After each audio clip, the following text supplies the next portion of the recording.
The online dialogue series of Refugee Poets was commissioned by the Special Initiative on Displacement SIF program of the Civil Peace Service of GIZ. We appreciate the discussions and insights shared. The opinions expressed in these dialogue series are those of the speakers. They do not necessarily reflect the opinions or views of GIZ.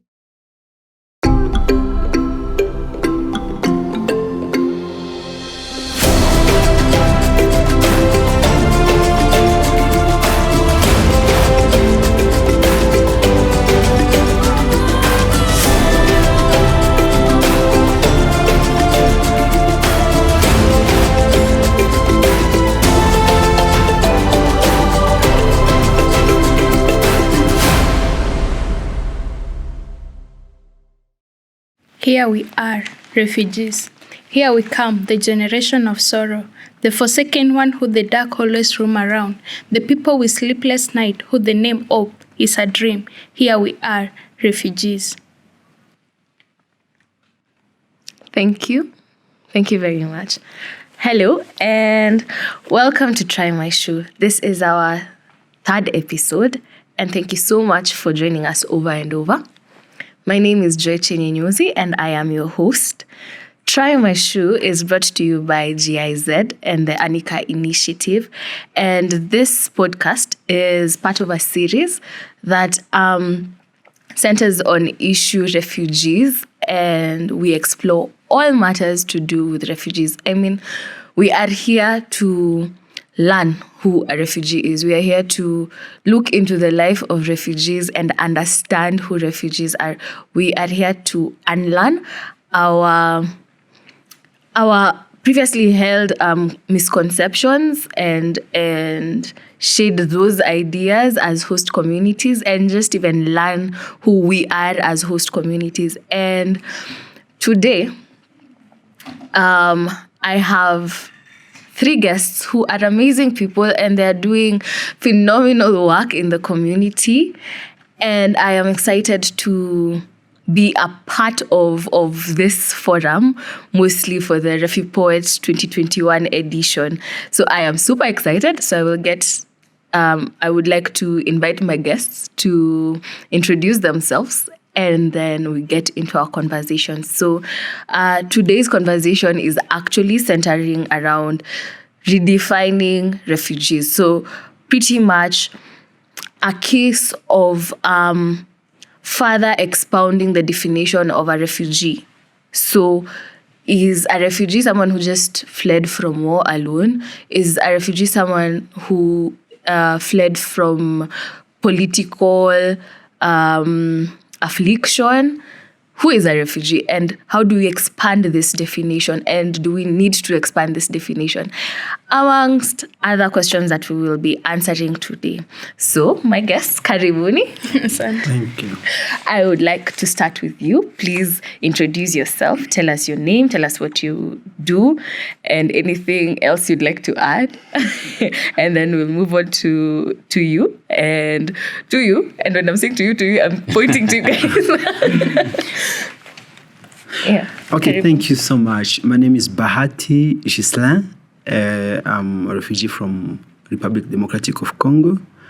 I work for HIAS Kenya as a community worker. I also run a refugee-led organization called Kinsugi, which is a refugee initiative that is aimed to empower refugees and help them to be safely land. So basically, that's what we do, and I reside in Kasarani area. And I think it's going to be a very interesting conversation today. Yeah, thank you for being here. I am excited to have you here. Thank you. Okay, my name is Ann Nyandeng. I'm a student at Kenyatta University doing project management. I do poetry mostly for myself because in poetry I get to write something that I cannot talk about with other people. It's like a therapy to me. I have done quite a documentary for acting, in Kakuma refugee camp. I studied there. I finished my secondary school there. And I was my school president, meaning I know a lot that is going on around the school and around the camp. So I'm so excited that we are going to discuss about this.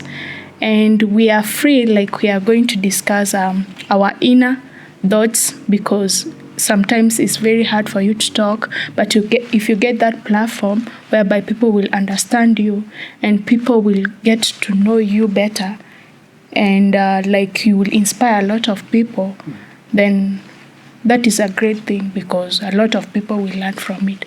So I can't wait. Thank you. Thank you so much. Also, thank you for your poem. For everyone, that is her own poem. She wrote the poem. Thank you. Thank you. Thank you so much. First of all, I want to say thank you for hosting me and my other fellow refugees. My name is Jean-Marie Ishimwe. Other people call me Sid. I'm a refugee from Rwanda. I've been in Kenya for the last more than 15 years. I am the co-founder of a refugee-led organization in Umoja that works on advocacy programs and supporting educational programs. For us, we're more like to voice issues of refugees and provide platform for them to have a discourse that can promote solutions that are community-led. We've been fortunate to have some partnerships, the educational partnerships and advocacy partnerships. Most recently, we have one with Data for Change, and another one is with Savior Project. Myself, I'm also a journalist student at the University of Nairobi.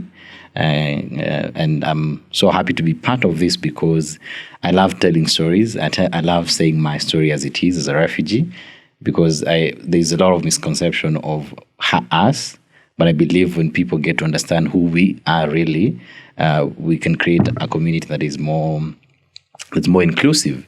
And I have, again, recently founded a media and mentorship program or a social enterprise called Naweza, and you can all check it out on website. We will be sure to check out Naweza. And thank you. You guys have such strong portfolios. Wow. So Jean, you mentioned something that I would like to pass around that thread. You've talked about telling your stories and how you like to tell your stories. I mean, that has been reiterated by all of you. So I would like to start with you, Jean, then Anne, then Baraka. Bahati. Yes. I'm sorry. I'm so sorry. I'm so sorry. Baraka Then is also Bahati. good thing. Blessing. So then Bahati. So let's start with you, Jean. Please share with us your story. What is your story?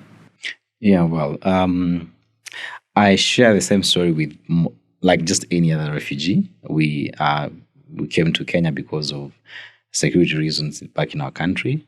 From Rwanda. My parents came from Rwanda. Often the story is on refugees being people who are hopeless. And I've been part of the community in a community that people perceive refugees as those people who cannot do anything, people who rely on UN. For a matter of fact, there are some people in this beautiful country of Kenya who think that refugees are paid like salaries every month by organizations that support them, which is not true. So many refugees are trying to live their life of just being just like a human. But then there's a lot of these misconceptions around. So my story has revolved those basic challenges because of the nature of, again, my unique needs and documentation. It has just posed challenges to me that I share with so many refugees. Lack of proper or easy channels to accessing higher education. Most notably also livelihoods, stuff like even businesses or job. It's very hard for refugees. But I think and I feel that I have been fortunate to meet people who have seen me differently, seen me in a perception of someone who has brilliant ideas and who can make change, and who supported me despite the challenges to actually be part of projects that bring solutions and activities and better things to refugees. As we talk right now, I'm part of an advocacy program with Window Trust International and MasterCard Foundation called the Dream Project. And mainly what it's seeking is to include more refugees in finding better ways of finding solutions to the issues. And so my story has revolving challenges that in line of empowerment, in even surviving in Kenya, sometimes even with the nature of my identification or who I am as a Rwandan. Some people just wish to say, when in Mkimbizi or we're a refugee, like some of those things, a lot of us are stigmatized about that. Yeah, so sorry to cut you short, like to just quite literally jump in there. But so you said some people will tag you as when in Mkimbizi when you're a refugee, and that becomes your sole identity. But as you have explained, you're more than that identity.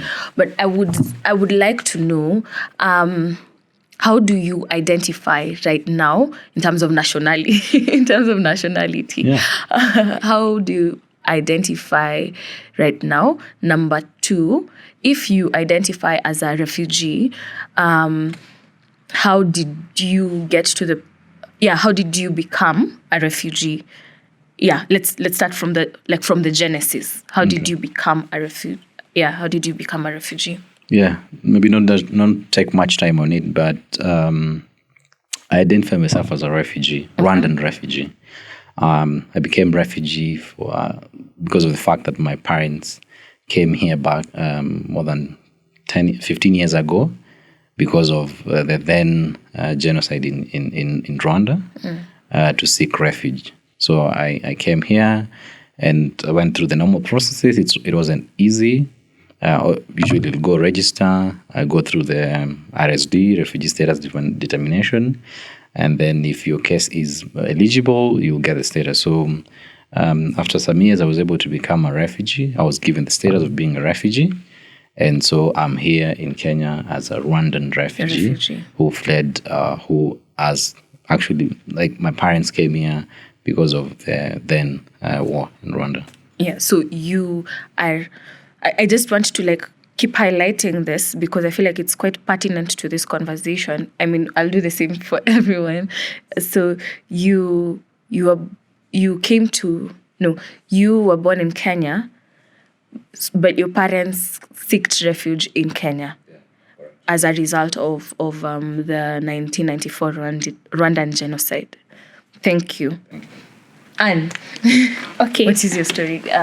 Mine. What is your status? Yeah. For my story, my mom came here and my dad, they came here in 1994 when they opened a Kakuma refugee camp because of some civil war in South Sudan. They came to seek refuge. I was born there in the camp, making me a refugee. So personally, I have faced a lot of challenges in the camp and outside the camp, in school, because when I was in secondary school, I used to be in a certain secondary school in Nakuru. And there, the way they were treating me is quite different from what I thought, right? Some people were nice and some people were super rude. And here in Kenyatta University, we don't introduce ourselves as refugees. We will tell them that we are international students just because we fear the word refugees, how they will take us, they will take us as people who don't know. Because a lot of people, they think that refugees, they don't have talents. Refugees, they are not smart, But it's quite opposite from what people think. So we tend to just choose the word international student than being a refugee. So in the camp, we have challenges you find people, the way people are living is very hard for them. So you can find some people, they give out their daughters for marriages so that they can get that dowry in return and make their life better. So people are looking like for easy way out rather than to work on something. So we have challenges. I won't go deeper. We'll talk by when the time goes. We have faced as refugees, and I was the school president in my secondary school. So I quite know a lot of how people are dealing with things because I was kind of like a counselor to girls. So I know what they are facing and what is there in the camp. So I can't say much, but we'll go by. We'll get there. Yeah. Thank you so much. Thank you so much. Yeah, I'm Bahati, like I said before, and my story started a long time ago. And because, as you all know, the story of Congo has been something that has been happening for ages, and up to date, we are still receiving people who are coming from Congo as refugees. And my story started in 1989. Long time ago, and when the killing started, and this was mostly about ethnic. Yeah, so they were killing people because of who they are, where they're coming from, their tribe, how they look. Because my personally, I was speaking Kinyarwanda, which is a Rwandese language, but and then they were saying, okay, now because you're speaking Rwandese, now you are Rwandese, and then I was like, okay, so if I also speak Swahili here, that should be a Kenyan. So if that's how people interpret things, so that made to everything that happened, the killing. So we were fled to Rwanda with family. Then after Rwanda, we came to Kenya. I think I came to Kenya in 2008. It was, by the way, at that time, it was very terrible in Kenya because even there were no NGO, were not really active the way they are. There was only UNHCR office and a few NGOs. Situation were completely hard. And being on the street for many years, you get, and through RCK, went through counseling with RCK, and then we reached a point that people even were starting asking yourself, do I really need to live? Because, and you think maybe the good option was just to take out your life because of the situation, how hard the situation was. I basically could not understand how someone will just come in a country where there's other people who look like him, but you cannot find mercy in anyone's eyes. You're just on the street for there. Then not that you are a bad person, you're just a normal person who want to survive like any other person, but of course you do not have any door to go and knock. You do not have any person to talk to. Some people I had even some language barrier. When I came here, I couldn't even say a word in English. I couldn't speak even in Swahili, and my Swahili was funny. Ours is a bit mixed. The way we you invert words. So I was trying to approach some Kenyan, and I was like, hey, anaongea nini? Lingala. Anaongea vitu zake. So it's but we with time.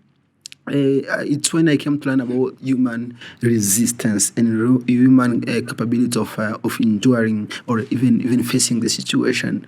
I've learned that everyone is unique, and I passed through so many things that I could not believe I would ever pass in unless I could see myself going through them, being in the Gikomba market, trying to carry people's luggages to the kind of person I am today. I think it's a really, really, really touching story that this is just part of thousands of other people's stories who around here whom we represent today. But what I can tell you is that Kenya has been a bit friendly to us because apart from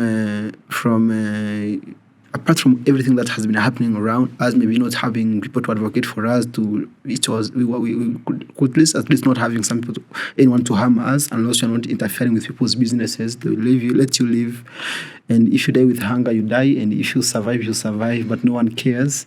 But thank God that we are here. And we are witnesses and we are testimony to 1,000 of other refugees who have gone through so many things. And now there are people who can stand and advocate and happen to even form organization that supports other refugees. I think it's a testimony.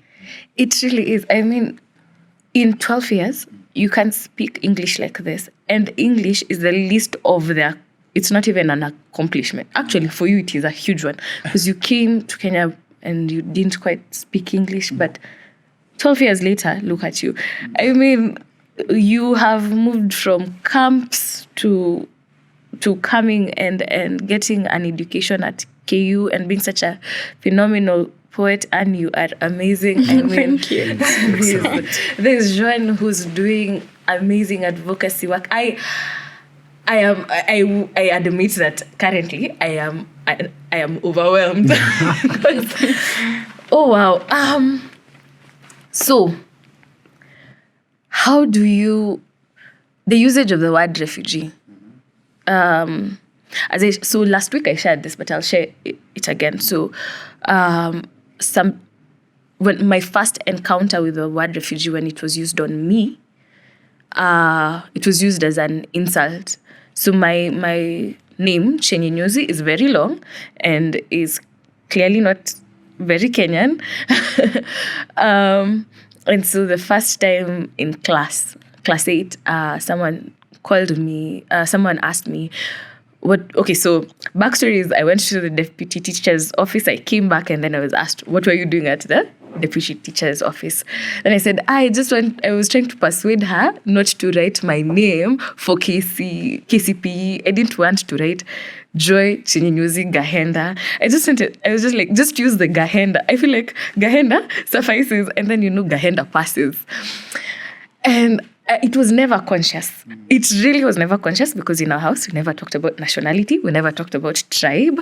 We were just existing. 2007, 2008 is when I started asking, oh, wait, what is tribe actually? Because in our house, you could be any tribe you want. Anyway, after I was asked, what were you doing at the deputy teacher's office? Then I said, I was trying to change to get my name not written. I didn't want my name. So guys are like, Kwani Joy, what is your name? The whole time I've never been using it. People are calling me, guys are calling me Gahenda, my surname. So I say, Chenye Nyozi. Then this girl at the back of the class stands and says, you're a refugee. And the way she said it, it was such a, what? I don't know what word that is, but it felt so harsh. I was like, poof. It felt like a slap, That was my first encounter with the usage of the word refugee. So fast forward to this year, and I am forced to be sitting in a space calling people refugees. Actually, with people who are identifying as refugees. I would like us to explore the usage of the word refugee.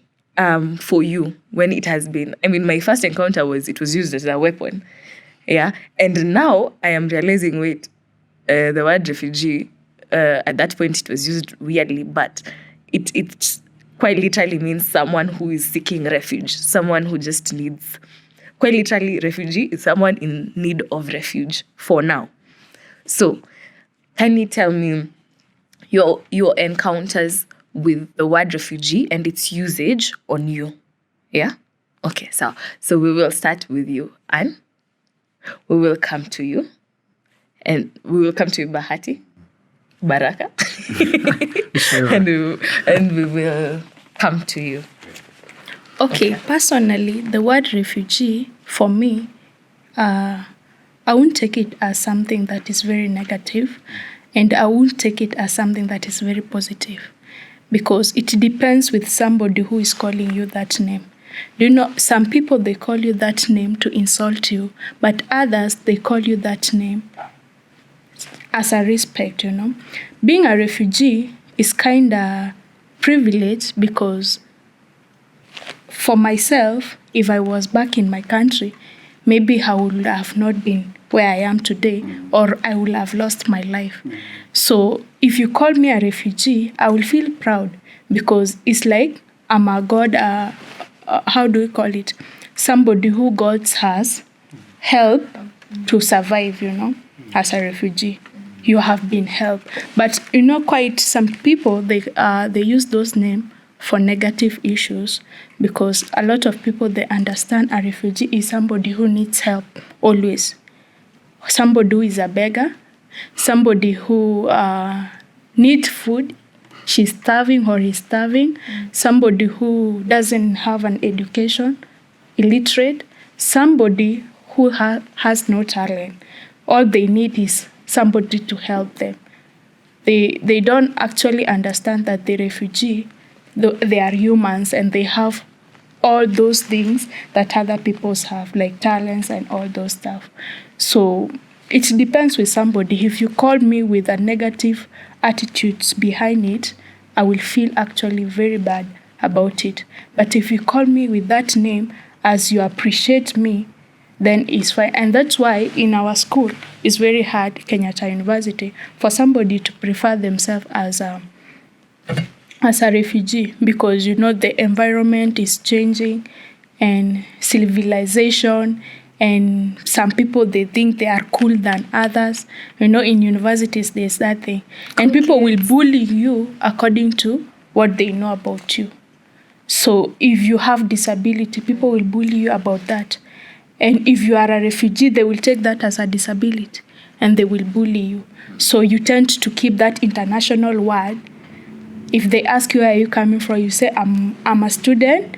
I came from South Sudan and I'm an international student. But you don't just use the word refugee because you fear. But in other forums whereby people are encouraging you, you are free.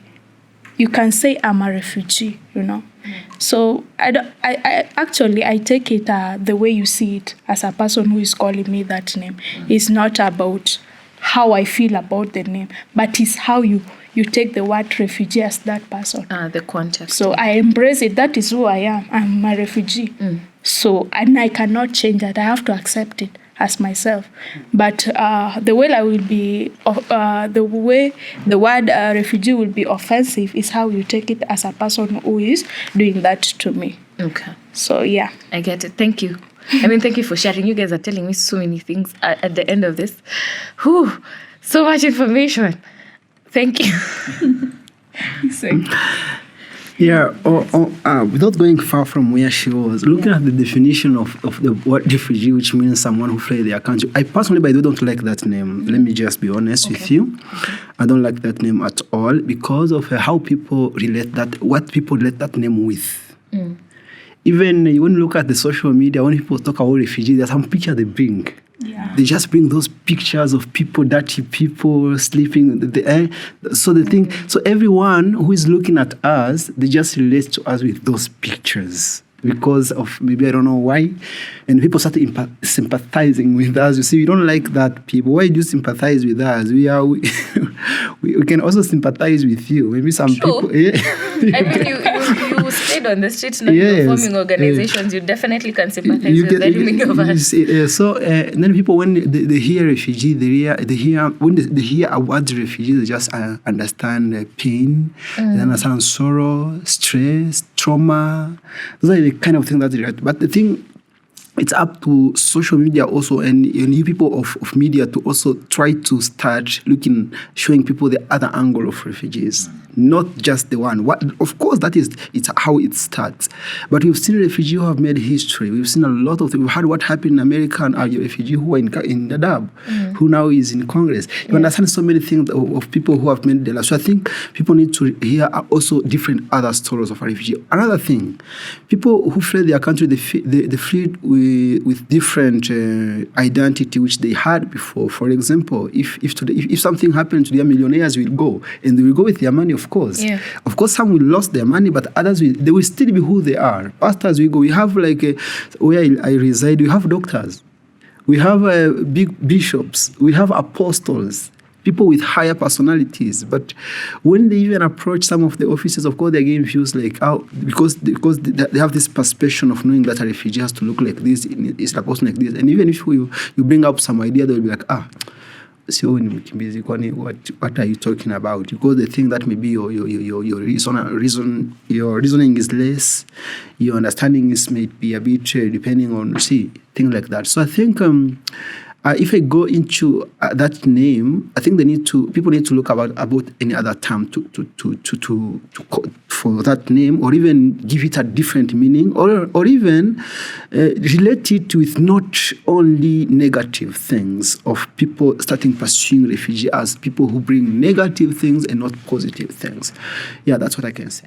So just as a quick follow-up, do you have a preferred term you would rather be I mean, unfortunately, we are humans and we like sticking people in boxes. So do you have a preferred term that you would like to use, that you would rather use other than, hey, I am a refugee? I think our word refugee itself should not be a bad one, but the thing of how people related that with is what had made that name change. Because people, if people add on the name refugee was you refugee, like wewe mkimbizi, you get that way. It seems like a word refugee has just. What if we are just immigrant? What if we are just these people who are here and they are not Kenyans? And who do you call them? Yeah, you get. Yeah. And maybe let it be looked in that angle, not just because refugee for several years they have been related refugee to only negative things. People and the kind of picture that sorry for saying people who work with refugee, the kind of picture that they relate when they are talking about refugee, the picture that they post there, it's just amazing. Just wonder is okay. So how and you see us, you get. So I think. Yeah, that's what I have to say. I hear you. Thank you for sharing. You're welcome. Yeah? Yes. Right. Great. For me, I think my colleagues have really dealt with it really well. Mine, I would say, this thing about being refugee, from the context or even the definition, it's someone who is fleeing because of well-founded fear to go seek refuge. So meaning that people should have it in their mind that this can happen to you also. To anyone, yeah. Like, it's not something that these people actually chose to be part of. It's just that situations happened and they are like that. Today in Kenya is actually a very beautiful country. So much reception to refugees. Just a few elements that usually make it wrong. But something can happen today and some people, we become other refugees. You become either Kenyan or someone in a certain country citizen in a country become refugee. So what I would say, I've interacted with the name refugee for I think several times. For some time it's been negative, but I would choose to say how I felt it, because I think I started interacting with it kitambo, way back when I was changing from French school to the Kenyan system, where I was asked for so many things, documents and the like. But then the latest, which would be very instrumental for this conversation, is when I was doing some graphic design for a certain company. And then, all the time you ask for your documents, and obviously this will tie to your payment and the like. But I loved what this boss told me, that I'm not really concerned about you being a refugee. I'm concerned about what you're going to bring in the table. And the whole conversation from the time I started working for the company, they didn't have any problem with me being a refugee. What they had a problem with, or what was their main issue, was what I was bringing to the table. And I felt like that was very instrumental for me, because one, it gave me that platform to do the work that I was doing. And two, it made me realize that, there are people actually who feel like this is nothing. We are all human. And I loved what Eliud Kipchoge once said, that no human is limited. And I think that should be the basis of everyone. We should, as Bahati said, that people portray refugees as people who are beggars, or people who depend on handouts, people who are paid monthly. But that's not the case. Refugees are there. Some have started their organization supporting even Kenyans. And it should just be the basics of appreciating that we all can do something great. And people should not be, because sometimes I think for some people who work with refugees, they want to portray them as maybe negatively, because they want to get some financial gains or their own personal gains. I think if we are all truly to what we want to support people with, we don't have to portray them as poor people. We don't have to portray them as people who don't have education or people who are disabled. They are not disabled. They are people who can actually do something. And so it's just about how do we make that story impactful. And that should bring whatever you want to bring in the table. And so for me, people should just know that being a refugee is not a choice. It happened. It can happen to you. And it's for you to now see how to include people. The inclusion part is very important. Maybe to just end this, there's a time I was seeking to get my documentation the Refugee Affairs Secretariat in Shauri Moyo, and some tout on the road passed and said, wakimbizi wamekuja kutumalizia something. I think he was talking about their services being snatched or something. Like, it was very rude, very, very rude. And I could imagine what those people were standing there trying to seek some assistance in getting the documentation felt. Like you're already facing hardship from your country. You've come here to seek refuge, but then someone is inflicting you more stigmatization, more trauma. And I felt that was not right, that this can actually happen to you. And so when we believe that, then we know that the same way we know Kenyans, there's so many tribes, but we don't refer someone as Mkikuyu or Kamba or something. We refer to them as humans. And it's just that sometimes accessing the services we access makes us want to be established as refugees because you need the documents. For people like South Sudanese, where you can see that from the knee, often it's a challenge. Or even for us who our names are a bit longer or we look somehow different or something. I don't know what people say. But we should just take it down to the humanization of what people are, accepting them and giving them the platform to be them. Yeah. So humanizing people and just seeing how we all are part of, we're all humans at the very basic, we are all humans, and then we are tribes and nationalities, ukumwisho, at the very end. So when you guys were speaking, I was thinking to myself, yeah, would you change your nationality to Kenyan? And what are the implications of that? Assuming that was actually in some cases it is a provision. I remember in a previous conversation we talked about laws and ways through which someone can attain Kenyan citizenship and things like that. So that was in our previous episode 2. So then my question, and the reason why I'm not breaking it down again is because I am so sure you know this more than I even do. So assuming you had the chance to become Kenyan either by naturalization or registration or by I think marriage, okay, maybe it's the same thing. Anyway, you had the chance to become Kenyan. Would you take that, and why? So you have the chance to change, or even you have the chance to change your national tag from refugee to another nationality or another entity. Would you take it? I will start with Bahati. Okay, in responding to your question, I'm going to say this. I personally think, and trust me, this is just my personal observation. I personally think that being a refugee for over a period of the way I've been seeing people like that. Last time I was in Ethiopia and I met someone who has been a refugee for 45 years. Sorry, where? I was in Ethiopia for a summit, and I met this Congolese who has been a refugee for 45 years. Oh, wow, that's a long time. And my personal was like, I think being a refugee for such many years should be against human rights. And defenders of human rights should be even looking at these things. How can someone, if you look at the basic fundamental human rights that exist, can someone be a stateless for 45 years? Is it even, can even that be? It's not logical. That's not logical. It's a very long time. So I understand some people can be refugees. Maybe you look, okay, let's say these countries who have got the prima facie.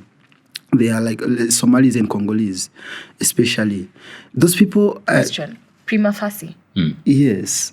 Prima facie are like these refugees who, when they come to their country, like their history is known. Like if you hear about what that's happening in Somalia or in Congo, everyone knows. You don't need to explain yourself that you know I'm coming. So that's how you won't define them as being prima facie. Okay. Than someone who has fled from Uganda where we know nothing's happening. Then you're like, okay, can you explain to us? You get. So my take was like, okay, I understand sometimes people can be refugee for a certain period, but when that period is keep on extending, people have born here, they went to school here, they're getting married here. I think people should look of way of integrating those people, and it should not have to be. It has, okay, of course, it's by choice because people have the right to choice, but sometimes you even wonder, what other things do you want me to prove to show that I want to be the Kenyan than being here for 45 years? If you have married here and I have kids who maybe are married to a Kenyan, I don't think there's any proof than that to show that I really need. Okay, of course, there's a process you need to go and apply, but sometimes people need to think it out in a different angle. So personally, I think that being allowed to it should not only be for Kenyan, it should be for any refugee everywhere, to be considered, to be integrating the country where they have fled. And I also think that resettlement should not be what maybe you initially define it to be. It's not a right. I think sometimes it should be a right, because every human being has a right to citizenship, and if he can not go to their country he's not able to go to their country, I think it's up to the defender of human right to see where now to place that person, either in that country or elsewhere those people need to be, because remember they're human being and they have right to the basic human right, which is right to citizenship or right to depending to any country. So I think so many refugees will want to get the citizenship here. Some of them are opening businesses. They're getting difficulties. They're being asked to provide work permit. They're being asked to provide blah, blah, blah. All those things, no one will want to go through all those challenges. I think people will want to. But of course, there's also some who will say, okay, I think the situation is getting better in my country. Maybe tomorrow, like Rwandese people, and some people will say, okay, maybe in the few days I may want to go back. But I think people need to reconsider this and come up with a great solution for this refugee. Instead of having camps for 50 years and 100 years, seriously? Do you think that is... I think, okay, let me just hold it there. Okay, you've said something that's quite interesting, and it's a tag I'd like to pull. It's a thread I'd like to pull, but I'll shelf it here, and then I'll come back to you. It's fine. So, Jean. Yeah. Tell me, what would you, no one chooses to be a refugee, but would you choose to remain as one? Would you choose to have another nationality? What are the implications for you? Okay, great. Well, I think I want to second what Bahati has talked about. Integration is key, very key. One, we have so many refugees in Kenya. We have over 500,000, 500,000. Meaning that whatever conventions are there to help these people is limited. If you're talking about access to education, higher education to countries outside, it's limited. If you're talking about resettlement, it's also not it's limited also. So what needs to come back down is these people who, I want to again second Bahati as is talked about, people who have stayed here for more than 20 years, and you still want them to explain to you why they are refugees. Come on, do you want to tell me that you'll stay in a place struggling, not being able to pay rent, not being able to access education, higher education, and then, like, is there no other option of doing something else than coming to ask you for those documents? I mean, so we need to see that this is possible, this is not possible. And from what we've seen, it's possible to actually integrate people. The laws that are there in Kenya right now, in general, talks about that. But then its effect is not, it has not happened. Like there's talk about if you stay here for more than 7 years, you can be Kenyan. But then how effective has that been? What's the process? Is the process easy for refugees? For most, it's very hard. You ask for certain documents from your parents are not Kenyan. Becomes even very hard. And for refugees, when they face issues like the frustration of looking for something, you look for something and you're still struggling. that becomes very tormenting to you until you cannot progress in that and you just leave it. So I feel like I would, myself, being in Kenya, a lovely country, given the opportunity to study and been able to do some things, I would particularly wish to be integrated here if there's no other option. Okay. Why would that not be possible? But then because of the situations that some of us are unique with, for example, me or some other, it would be very pertinent for these human rights defenders to see into ways of getting them more, like, we know the situation is hard, then why do we not increase the support to them? We see in Kenya, like in the government right now, they've increased funding for counties because they've seen that there's need for that. So why should we continue to say for more than 20 years or 40 years that resettlement is limited, where you know that people are actually suffering and need that? Or maybe getting people to schools outside for possible resettlement, it's hard when you know particularly that that's a way. So going back to the country again, my former country, would be possible for some of us, but then it's all on a personal basis and choice. But I think generally integration should be key. Should be key because we are quite a lot here. Okay. Yeah, and being supported, like for now, I'll tell you, for example, the biggest challenge for refugees is like things like M-Pesa or bank accounts or even access to documents. There are people who have their documents delayed or they even don't have. Yeah. So if we can try and sort some of these small issues, then that means refugees can actually live here or be integrated in the community, because on the list they're able to be supported in most of the basics in Kenya or in another country. You quite reason. Literally said small, and it's such a Kenyan thing to say. No. Vitu kidogo. Small issues. Yeah, we just need to sort them out. So, Anne. Okay, personally, the way I think, based on how people are in the camp, I would say that, okay, for some people, it's actually a good thing, but for others, they have fear. The fear of you don't know how to start your life. Once you become a Kenyan citizen, you lose all the privileges that you used to be given as a refugee because you are a Kenyan. Mm-hmm. Now you fear how you will start your life. You don't have a house. You don't have any business to start with and other things. And then personally for me, based on how I have lived in Kenya on this other side, not refugee camp, I cannot take it because, okay, you are a Rwandese, right? And you are a Congolese. You people, you look similar to Kenyans. Wait, how similar? Yeah, you look similar. You have the skin color. Yeah, you have like they the can natural. They can easily pass as Kenyans. Yeah, even you cannot be defined. You can actually pass. As me as a South Sudanese, I have the color. This color, which is very, very unique to Kenyans. People will recognize me anywhere. I used to be in a certain secondary school. A motivational speaker came to our school.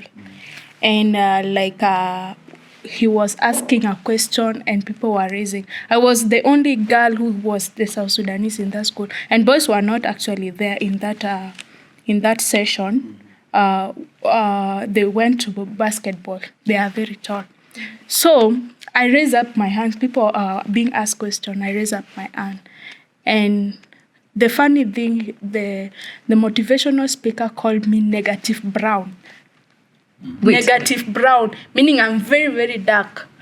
They pointed out to you and said, you negative brown. My God. So that word was very offensive. And a lot of kids in our school, offensive. They laughed, Did you report that to anyone? No.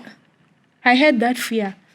Why should I do that, They will just say I'm overreacting to something.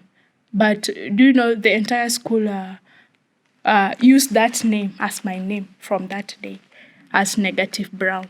So if I see that thing, how my life has been as a South Sudanese, not even a refugee, I I don't choose to take it because I know it will still go on as a South Sudanese. They will say you are a South Sudanese. They will not use the word Kenyan. Even going to get jobs, Nowadays, the world is changing and people think if you are a lighter skin, you are more beautiful or you are more smart or kind of Privileged. some things, good things about being a white person or a lighter skinned person. So if you see all those discrimination, I then choose just to be a refugee, because that is easy than being a South Sudanese sometimes, Wow. Okay. for me. So it depends with people actually. Some people they have started their life, they have something to start with and everything. So it's easy for them to take that Kenyan citizenship. But some people, because of fear, they don't have anything to start with, so they only have to lean on refugee. That's why you find people since 1994, they have not changed anything. They are just there in the camp. All you get in the camp is food, maybe free education, which is very, very hard to pass in the camp. Exams. Is But very, you very hard. did. Okay, You I did did. so well. Congratulations. Thank you. So it's very, very hard to pass there because the life is very hard. So you find people, they will just choose to be refugees. They will get their monthly ration card for food. You just eat and you have free house. So But that is the in easy the way camp, out. not in an urban, right? Yeah, in the camp. I actually wanted to have a bit of an exchange on that, like a very short exchange on the privileges accorded to people in the camps to refugees in the camps. Why I'm specifying refugees in the camps is because, there are different people in different setups. So the privileges accorded to refugees in camps versus the privileges, if any, accorded to refugees in the urban setting. And in this, I am well aware that, so Anne, you grew up in the camps, so you'd be probably better placed to answer that bit. Please answer that for privileges for guys in the camps. And then the two of you have been urban refugees. I do not know who to throw this coin to. She's been there for many years. He has been here for longer. All right. Actually, yeah. And to you, Jean. Sawa. So let's start with you, Jean. Please highlight privileges, if any, of being an urban refugee. Well, okay. Great. This is a good question. The privilege of being a refugee in urban, one, you have access to opportunities. You have access to opportunities. You have access to better health services. You have access to better schools. The bottom line to that is the ladder to get to them. The ladder to get to those better things. So here, often, you'd need those documentation that are required for being a refugee, because we also need to remember that they are asylum seekers, they are refugees. Yes.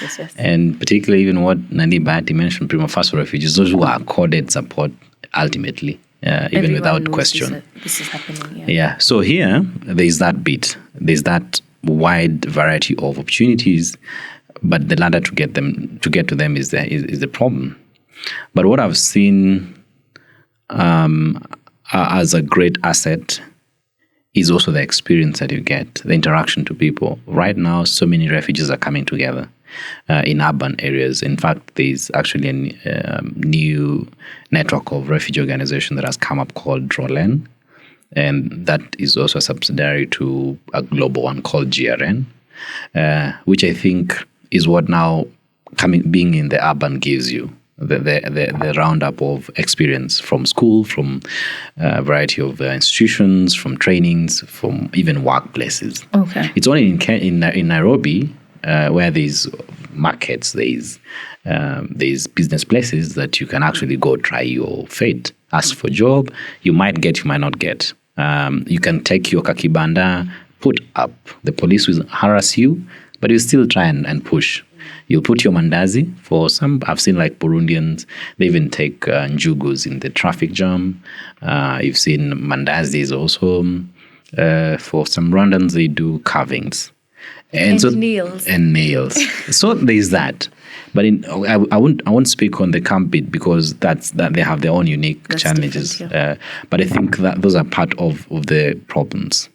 Documentation also being a very big problem. A huge issue. Yeah. One, on delays of the document, and two, sometimes even getting the documents itself, because that denies you everything. When you're in urban, you're paying, housing is also expensive. Income needs to be also, and it's in a handful, so you need to have good income. With all that in the picture, gives you a unique challenge, but also a unique wide area of opportunities. There's a lot of harassment in the urban, but it's same with Kenyans, I think. But for some communities like South Sudanese, so by just seeing them, you can identify them. They tend to get more harassment. For some of us who are not, it's not easy to see them, to see us as refugee directly. It's when you get our documents, the police get the document, they cannot relate to it, and they arrest you. Like recently, there's a friend of mine who was arrested because of, he's saying he alluded to being arrested for no reason, and they were claiming he was arrested because of not having a mask, but he had a mask, and he was South Sudanese, so he was taken because he was South Sudanese at that point, and he had to come off the cell by paying some chunk of money, around 3K or 3,000. Yeah, I'd assume. And so there's all those challenges, but at the same time, they still, let me not take much time, but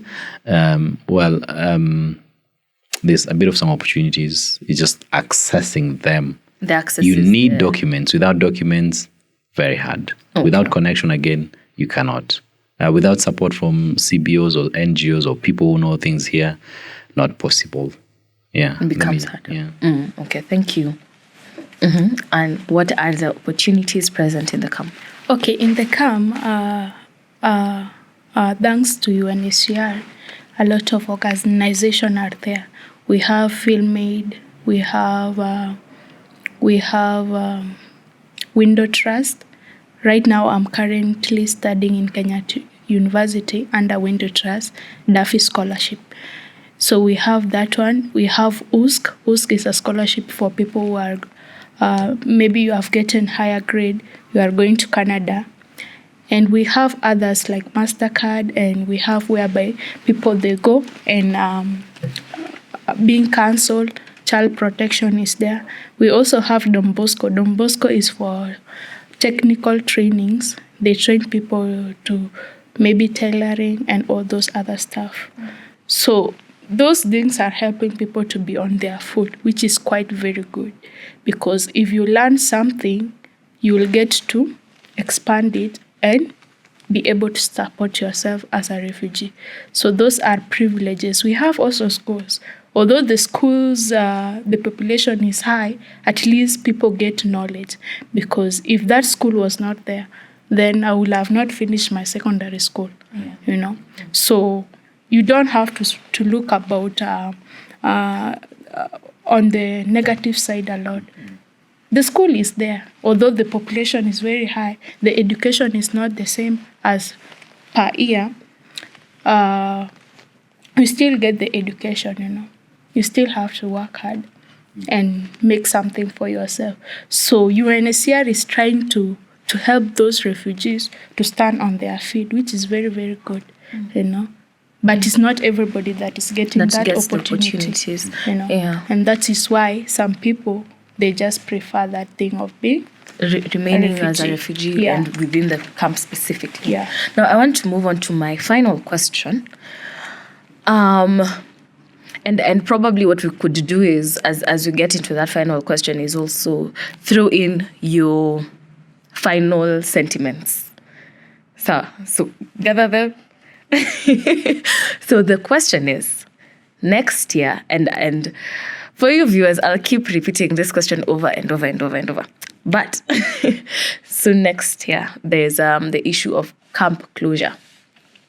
Yeah, and you have mentioned integration. That was highlighted as one of the sustainable development, I think, initiative. I have forgotten the word, but as some of the recommendations were integration into the Kenyan society, resettlement into a third country, and of course voluntary repatriation. So given what 2022 might look like, camp closure, you guys are not within the camp. You and you are in the camp and also outside a little bit because of education. I have information like Both, from my family. both ends, yeah. So I would like each of you to tell me what that looks like for you. What 2022 looks like for you. A year when Kenyans are thinking about elections. You guys not only need to think about elections, you also need to think about your status in the country. So as urban refugees and within the camps and as individuals, this is such a threefold question. What does 2022 look like with the 3 government directives if there's camp closure? Sawa? And your closing sentiments. So I will start with you. Bahati. Okay. When I first heard that announcement, I was shocked. Yeah, because, before I go into my shocking point, let me say this. It will be very, you will not be a reasonable person if you don't appreciate and recognize the role the government of Kenya has played in refugees' life. If there's any country that has been very generous to refugees, it's Nairobi in Kenya. People, by the way, they have been so nice.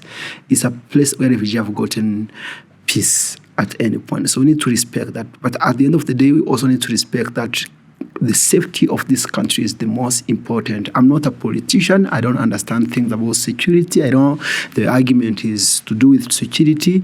But I think that the Kenya government has got so many, and UNHCR, they need to discuss about getting an alternative. Because for me, of course, like I said before, holding camps forever for refugee what do you think that is? So having it there and forever, that's really not going to help refugees. So we need to figure out about where is the refugee issue, how maybe if it can even be a starting point of a discussion about even terminating these camps and let people be when they're fleeing, they just get integrated and be supported by being not squeezed in a certain corner of a country. Like camp for me is not a place that I can really say people will want to be. Want it to be legalized that they put camp forever for refugee, and then you start celebrating.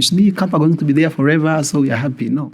Thank you, Bahati. Thank you so much. You're welcome. You have shared so much. Thank you. You're welcome. Thank you. Nashukuru. Asante. Now, Jean, what does 2022 look like for you and your closing sentiments? For refugees? Yes, for you and, for you as an individual, camp closure, refugees, yes. I would start by saying that, again, it was very unfortunate to hear what the communication that was sent that time about closure, because what that does, it stigmatizes those refugees. Okay. Because they're already in the camp. They're facing so much. And you're already saying that you want to quickly remove them from there. Where are you taking them? Nowhere. And they're facing. So for me, 22 looks like it's going to be interesting year trying to debunk what it means to resolve that issue. One, because Kenya is a signatory to the Convention of UN. So meaning they cannot, they have the obligation to support those people, to support the refugees, protect them when they're there.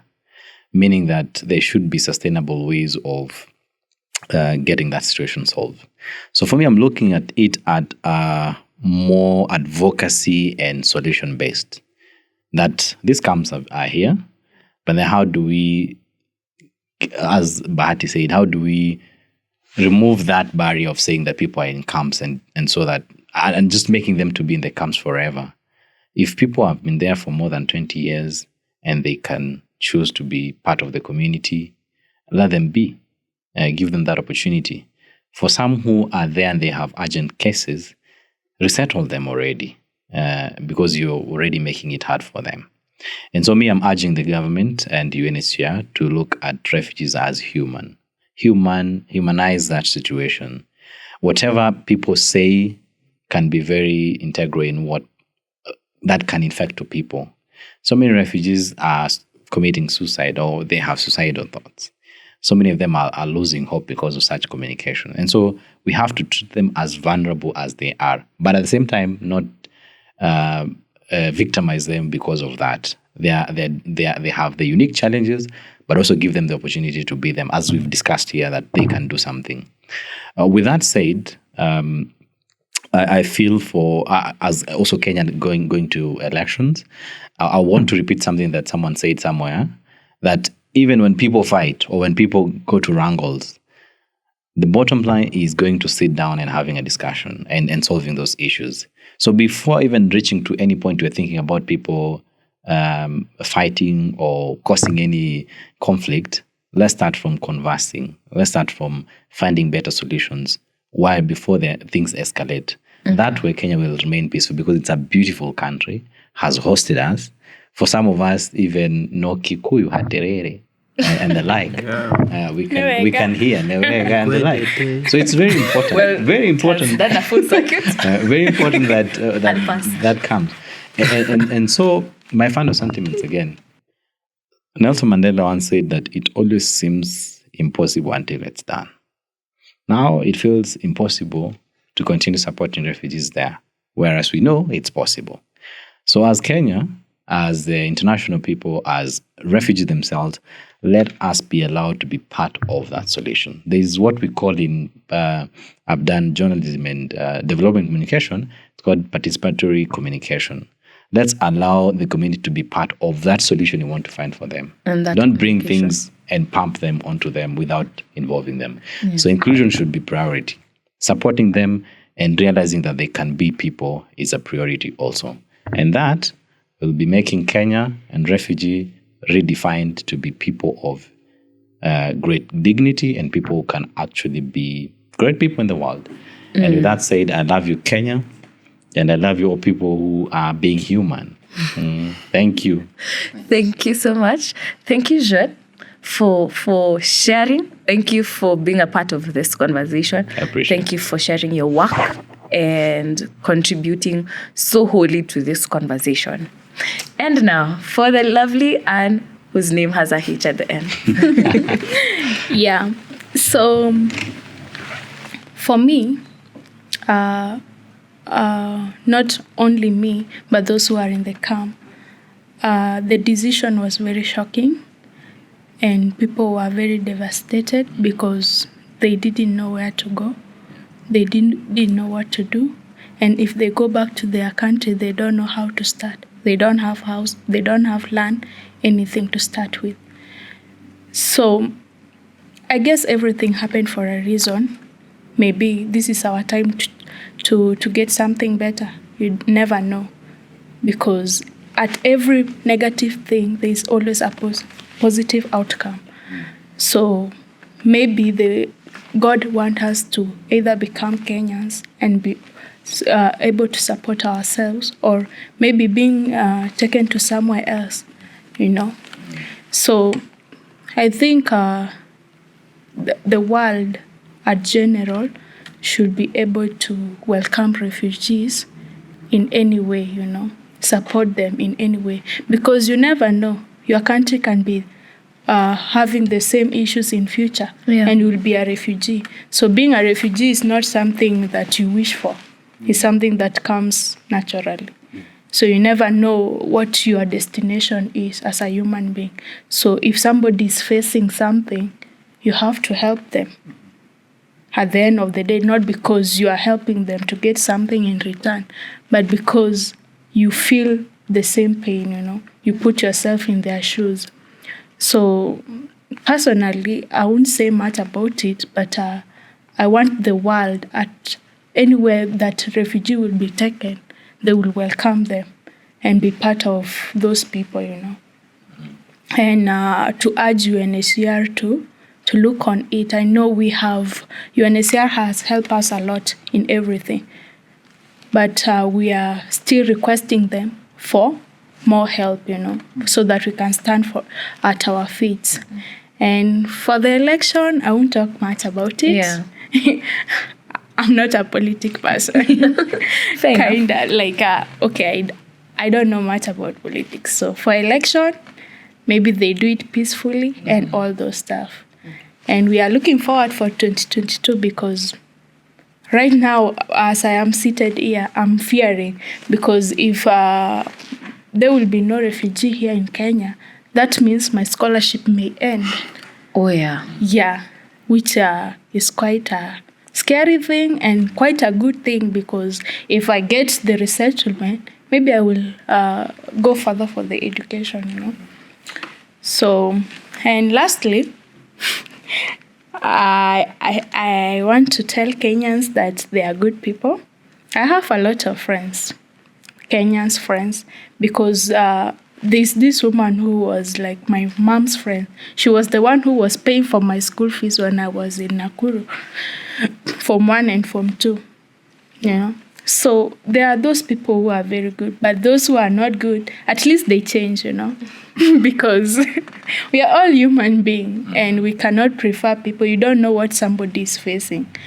You can talk to somebody rudely. At the end of the day, they can commit suicide, You don't have to bully anybody because of the skin color. We are all black. Nobody is white. So we have to at least unite and fight that racism. So why are you fighting me because you are lighter than me? So I want to urge you at least make the environment favorable for anybody in this world, Anyone is have the right and respect. You don't have to disrespect them for who they are. Yeah, so and we love you. We love you all. I think it is very hard not to love you back. Thank you. Thank you. Thank you. You guys have been amazing. And there's just so much we can continue talking about. And that is why we are thankful for social media platforms. We should continue this conversation on our socials. So find us on one, Refugee Poet, which is right there on that banner, Refugee Poet, or Anika. So those are our names on our social media pages. Find us there, talk to us, interact with us. We will answer your questions. We will ask you more questions. Let's continue this particular conversation on the online space. And thank you so much for tuning in for the last 2 episodes. This is the 3rd one. I hope to see you on the next one as well. Tell someone to tell someone. And remember, we need to create a world where homes are not defined by origins. And I feel like that has been the grounding for this entire conversation and would continue being the same for the series of podcasts that we will be having. So thank you so, so much and take care of yourself. I am Joy Cheney Music. Bye.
The online dialogue series of Refugee Poet was commissioned by the Special Initiative on Displacement SIF program of the Civil Peace Service of GIZ. We appreciate the discussions and insights shared. The opinions expressed in these dialogue series are those of the speakers. They do not necessarily reflect the opinions or views of GIZ.